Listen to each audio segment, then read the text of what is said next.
దేవునికి వాక్యాన్ని ఇచ్చాడు కదా, బైబిల్ గ్రంథాన్ని దేవుడు నీకు ఇచ్చాడు, దైవ సేవకులు నీకు ఇచ్చాడు. ప్రతిరోజు దేవునితో మాట్లాడుతూ ఉంటాడు.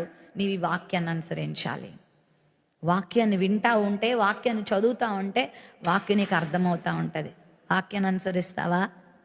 ఫ్రెండ్స్ మాటలు అనుసరిస్తావా? నీ యవ్వన ఇచ్చలను అనుసరిస్తావా? లోకాన్ని చూసి, లోకంలో ఉన్నటువంటి మనుషులను చూసి వాళ్ళని పోలి జీవిస్తావా? సినిమా యాక్టర్లను అనుసరిస్తారు కొంతమంది. వాళ్ళు ఎలా మాట్లాడుతున్నారు, ఇలా మాట్లాడతారు. వాళ్ళు ఎలా నడుస్తారు, ఇలా నడుస్తారు. నడక మారిపోతుంది, వాళ్ళ చూపు మారిపోతూ ఉంటుంది. అనుసరిస్తారు. వాళ్ళ భాష మారిపోద్ది. సమస్తము వాళ్ళని అనుసరించాను. నడిచేది దేవుని వాక్యాన్ని అనుసరించు.